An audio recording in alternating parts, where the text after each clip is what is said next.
Use this to instantly grab attention. Pretend you're with me, he whispered, his voice calm, almost too calm for a man hiding chaos behind those eyes. To the world, he was Dr. Alexander Hayes, the miracle worker, the man who saved lives. But to her, he was the secret no one could diagnose.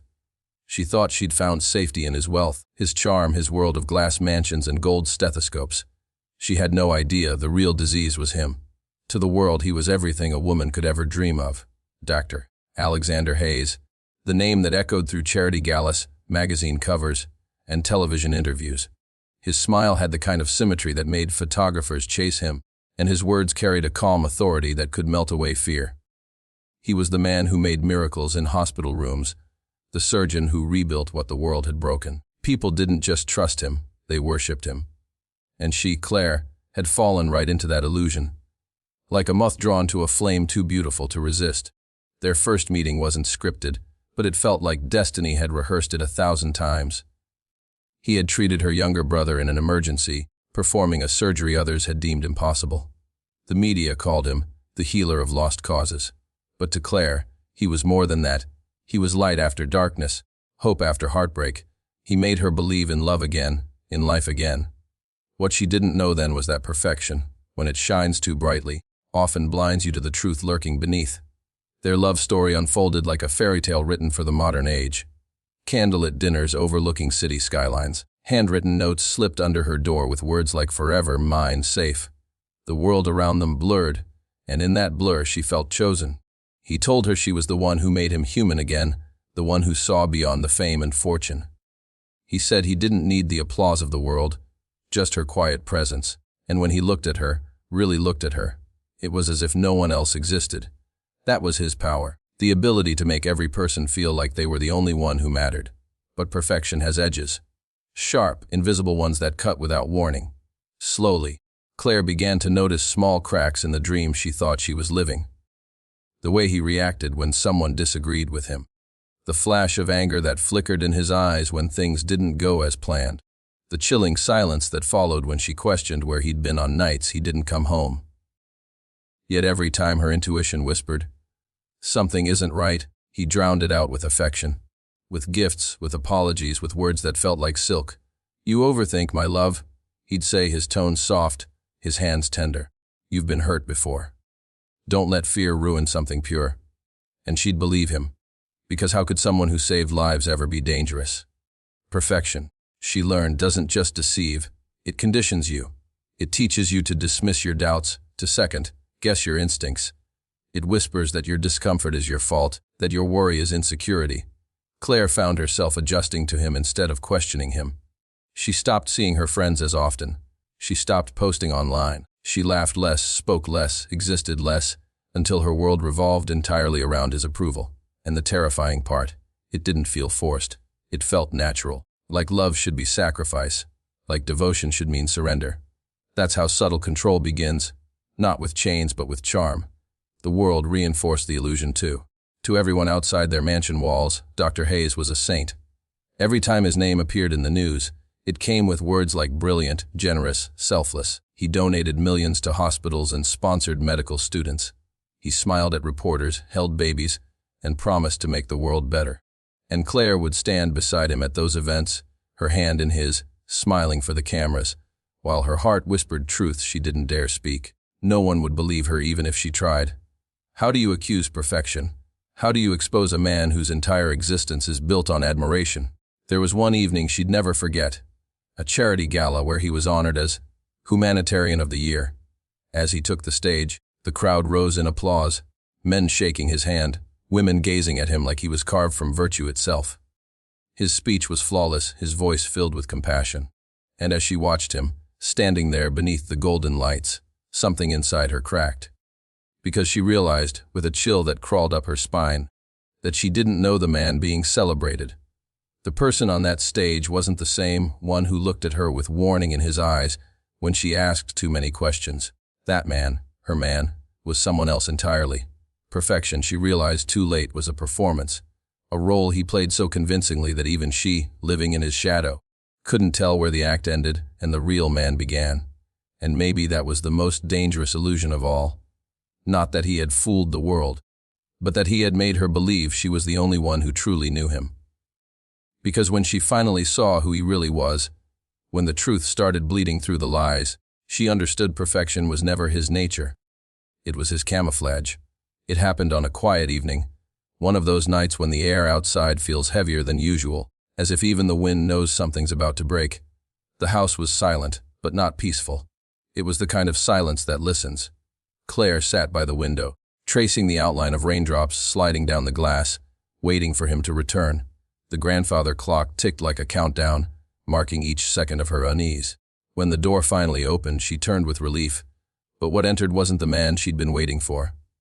It was someone colder, sharper. Hayes stepped inside with that same perfect composure, his hair slightly wet, his coat flecked with rain, but his eyes, they carried a storm that didn't match the drizzle outside. He didn't greet her. He didn't smile. Instead, he walked past her and said almost to himself, "Pretend you're with me." The words slipped out so quietly, so controlled, that for a moment Claire thought she'd misheard him. "What?" she asked, her voice trembling. He turned to her then, slowly, like a man realizing he'd said too much, and smiled. That same beautiful, manufactured smile that had fooled the world. "Nothing, sweetheart," he said. "I'm just tired." But the damage was already done. Something in that whisper, that command, had shifted the air between them. She tried to brush it off at first. Everyone says strange things when they're stressed, right? Maybe it was just a slip, an inside thought that escaped, but the words replayed in her head like a broken record. "Pretend you're with me." Why pretend? Why not be? Over the following days, Claire began to notice things she had ignored before. The calls he took late at night in his study, always brief, always hushed. The documents on his desk labeled with symbols she didn't recognize. The way his temper flared when she asked innocent questions. It was as if that whisper had pulled a thread loose, and now the entire fabric of their life was beginning to unravel.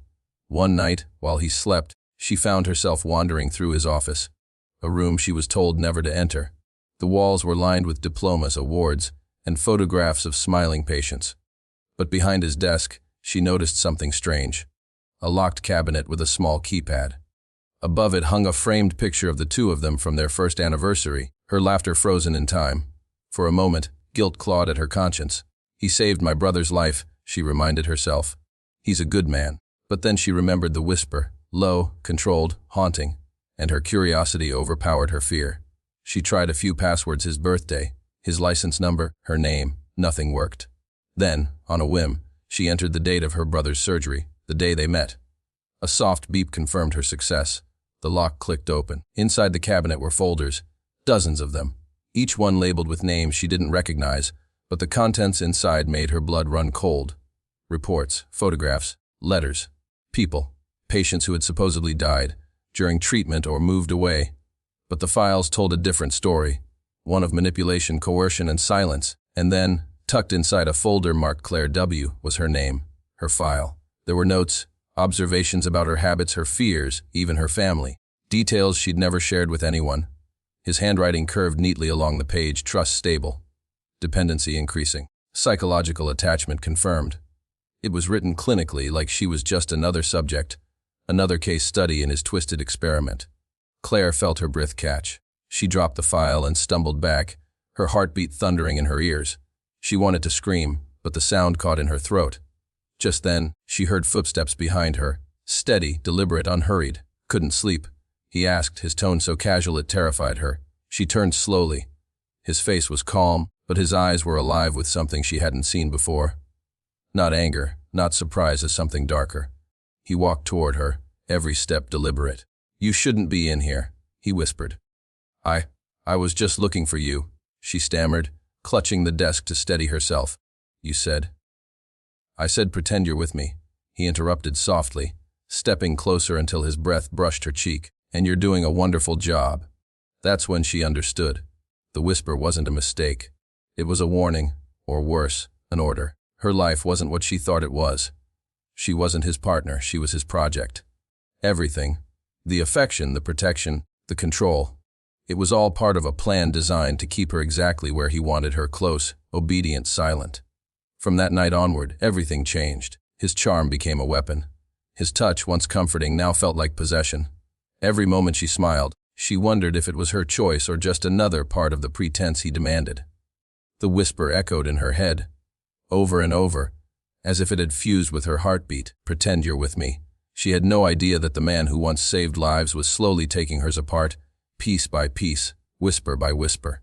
From the outside, the mansion was a masterpiece, a gleaming monument of marble and glass that sat on a hill overlooking the city. It had the kind of elegance people dreamed about, towering ceilings, endless hallways, and a view that stretched to the horizon. Reporters often described it as the doctor's palace, a symbol of his success and generosity. But inside, behind those pristine walls, was a silence so suffocating it could crush a soul. To the world it was luxury. To Claire it became a labyrinth. Every corner of that house was meticulously designed, not just to impress but to control. Security cameras tucked discreetly in hallways, keypads at every door, fingerprint locks on cabinets she wasn't allowed to open. Dr. Hayes called it protection. "You're safe here," he'd say, pressing a kiss to her forehead. "The world outside is dangerous. People will do anything to hurt us. To hurt me." At first, she believed him. She thought the alarms, the guards, and the constant monitoring were acts of love, proof of his devotion. But as the weeks passed, she began to notice that the danger wasn't outside the mansion. It lived inside it. There were rooms she'd never entered, doors that stayed locked day and night.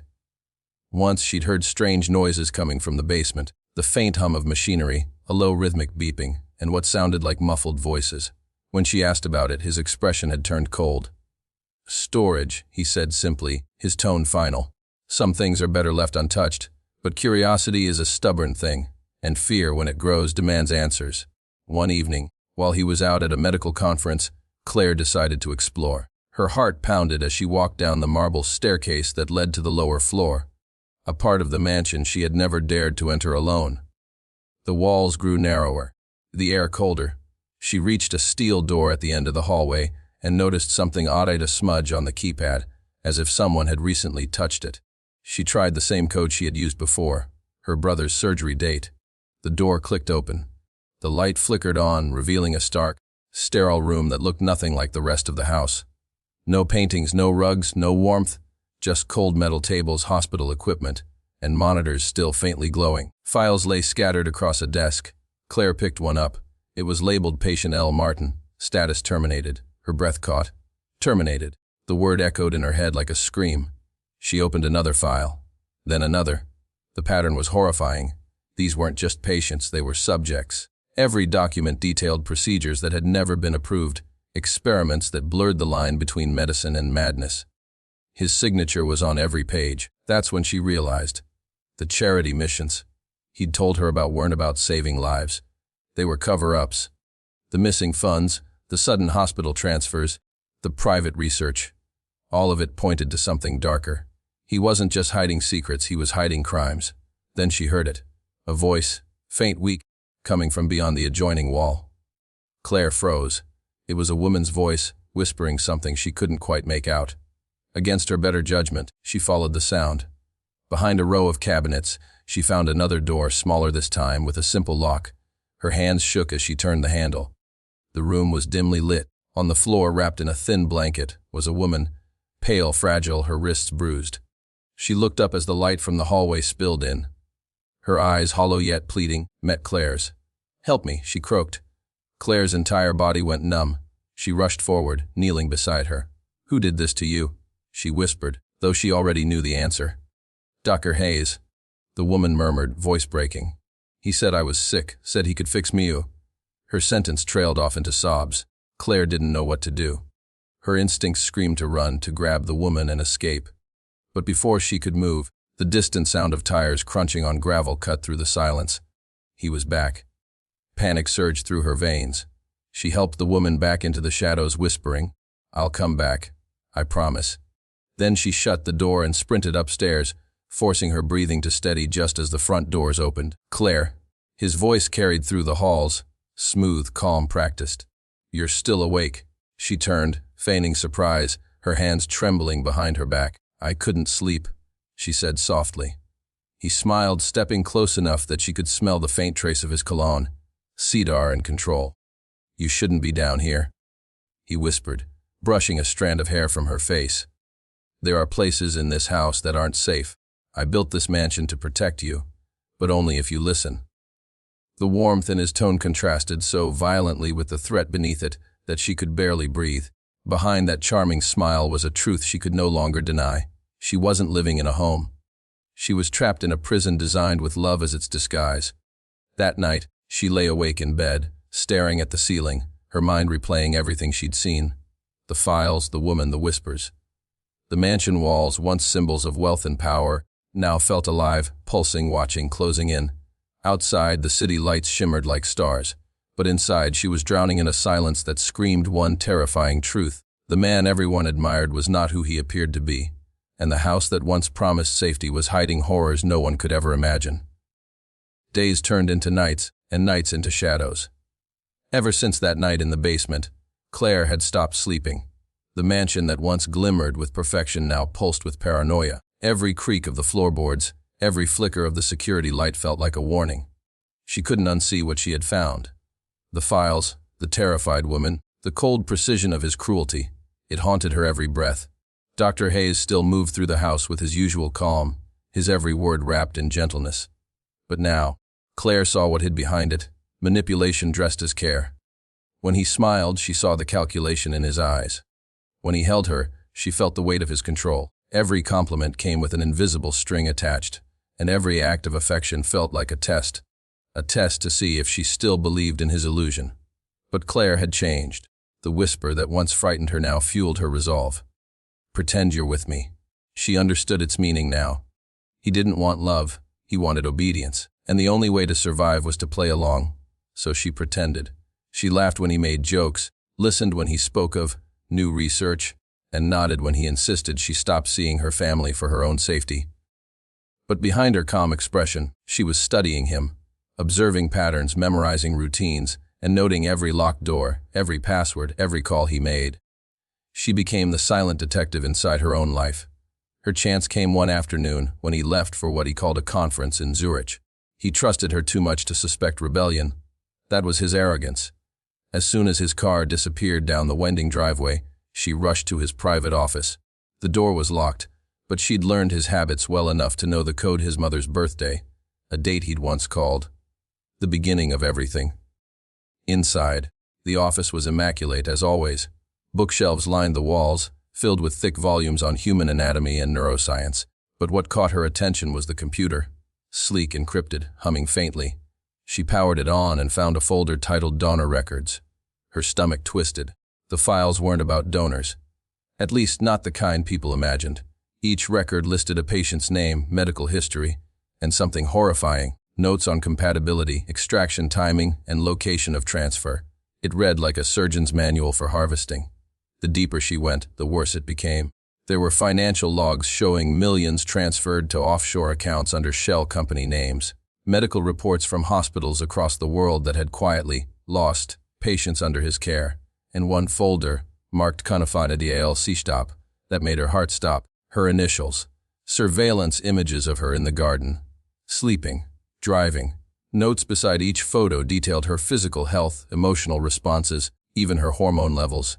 It was as if he'd been tracking her as an experiment, a living file in his twisted archive. One line froze her blood. Subject stable. Progress acceptable. Phase 2 imminent. Phase 2. What did that mean? Her hands shook as she scrolled further. Hidden among the folders was a set of encrypted emails exchanged between Dr. Hayes and an unknown contact labeled H. Foundation. The messages were chillingly direct. From A.H. Ensure discretion. No traceable patient data. Continue selection. From Hayes understood. The next subject is ready. Emotional conditioning complete. Emotional conditioning. Claire felt her chest tighten. That was her. He had conditioned her. Every compliment, every apology, every promise of safety. All calculated steps in some psychological experiment. She wasn't his partner, she was proof of concept. Just then, a soft tone chimed from the computer. A new message. Incoming call. Dr. A.H. Panic surged. Without thinking, she yanked out the hard drive and shoved it into her pocket. She shut down the computer and sprinted upstairs, forcing herself to breathe. She barely made it to the sitting room before his voice echoed through the intercom. Claire. Her heart froze. He was home early. "I didn't want to leave you alone too long," he said, his voice soothing, but there was something off. too calm. "Come downstairs, darling. I brought dinner." Her mind raced. He wasn't supposed to be back for another 2 days. Something was wrong. He knew. When she walked into the dining room, the table was set for two, candles flickering, the aroma of roasted lamb filling the air. He looked up, smiling. "You look pale," he said softly. "Have you been crying?" She forced a smile. "Just tired."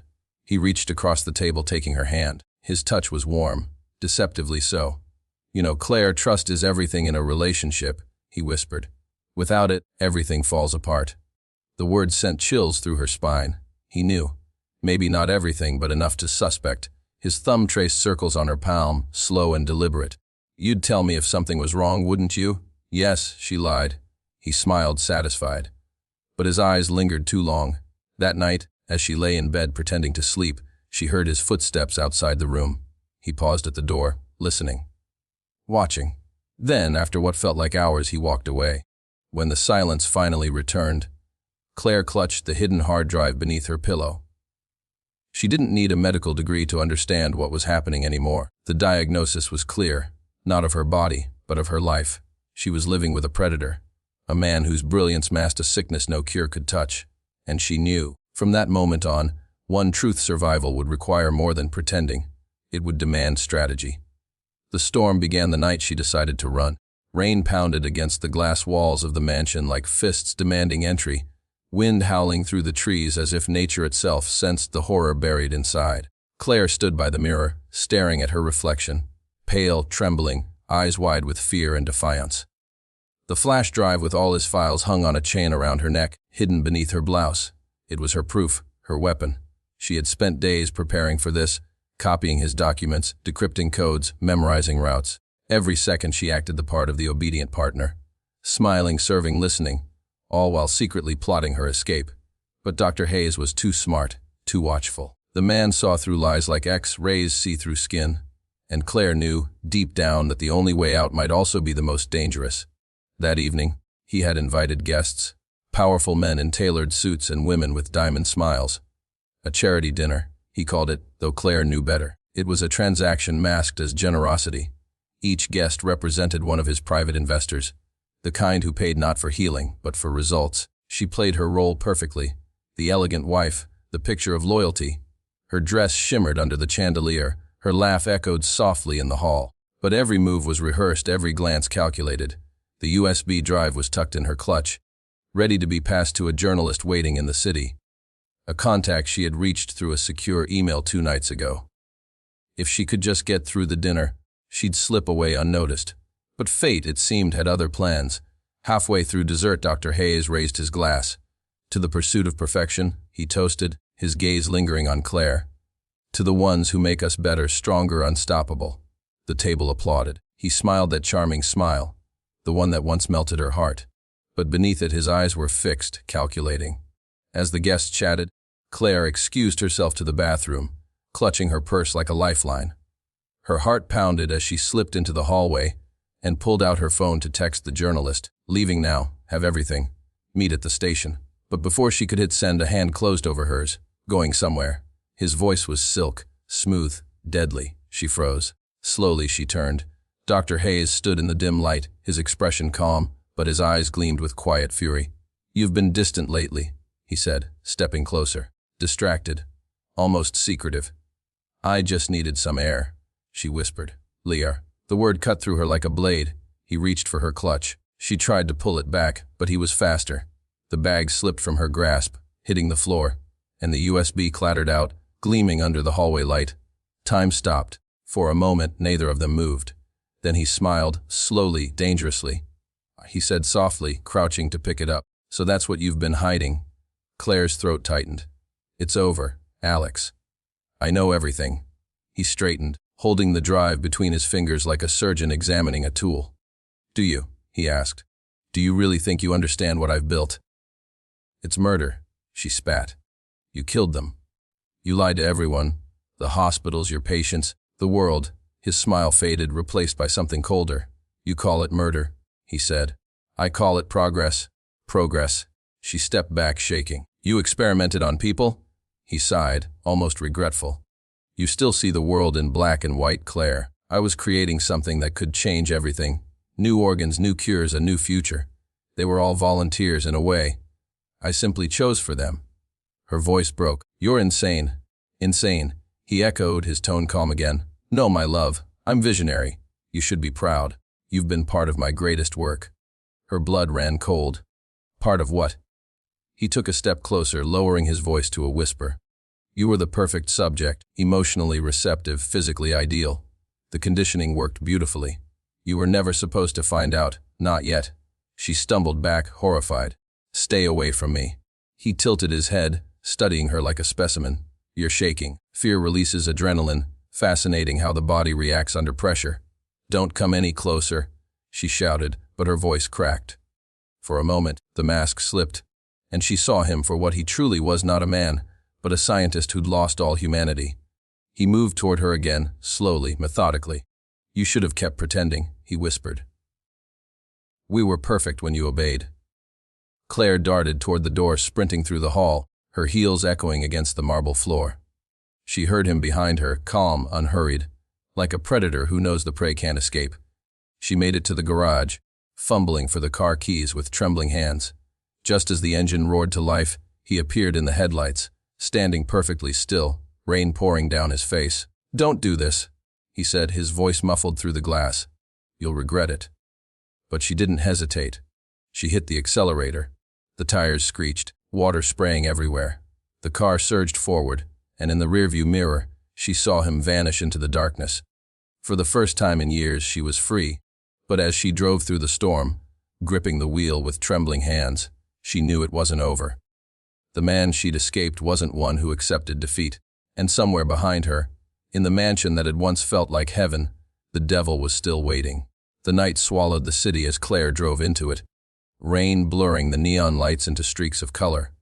Her heart hammered against her ribs, her hands gripping the steering wheel so tightly her knuckles turned white. Every sound, every horn, every flash of light felt like it might be him. Even freedom, at that moment, felt like a chase.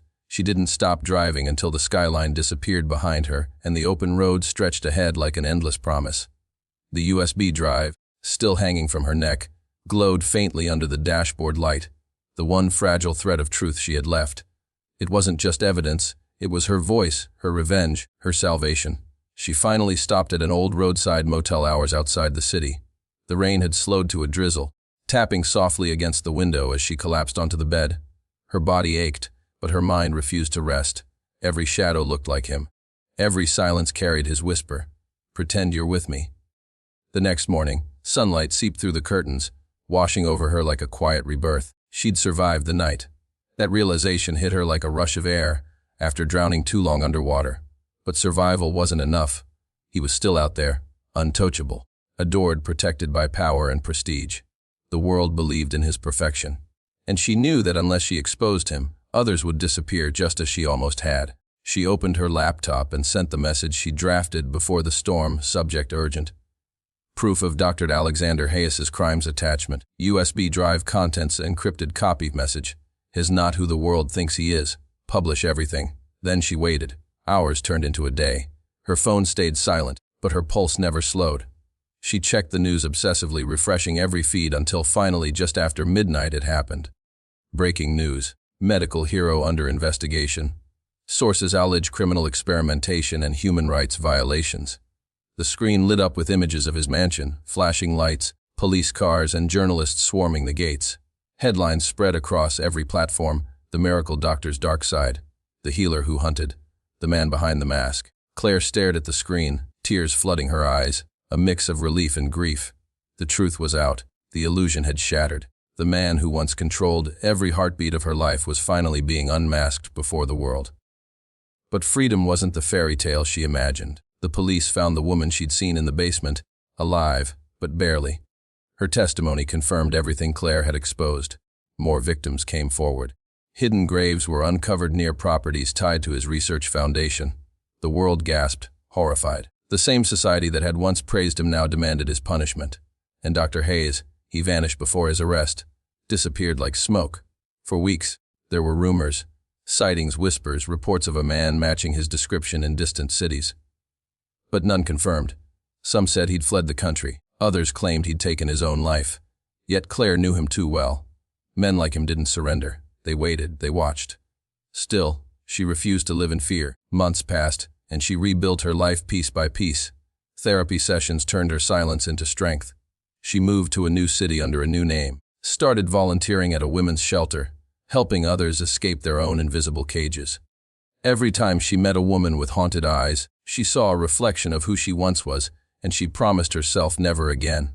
One afternoon, while organizing boxes at the shelter, a young girl approached her. "You're the woman from the news," the girl whispered. "You're the one who stopped him." Claire froze. For a long moment, she didn't know how to respond. Then she smiled faintly. "No," she said softly. "I'm the one who survived him."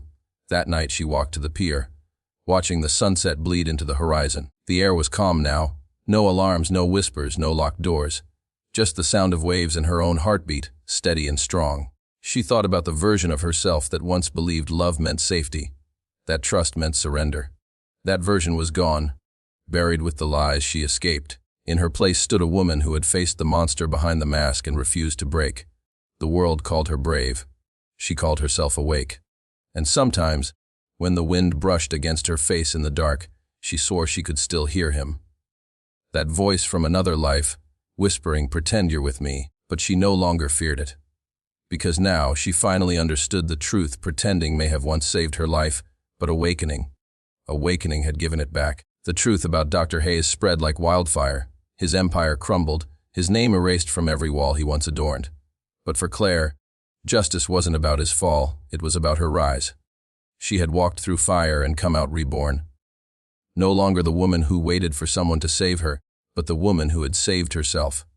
Her story wasn't about a billionaire's lies, or the horror hidden behind wealth and charm. It was about the power of awakening, the moment a broken heart decides it will break no more. Because sometimes survival isn't just about escaping the monster. It's about refusing to ever become his silence again. As the camera pans out, you see her standing by the ocean, wind in her hair, face to the sun. The scars still there, but shining like medals of war. Her eyes no longer carry fear, they carry fire. And somewhere in that distance, the world still whispers his name, but she just smiles.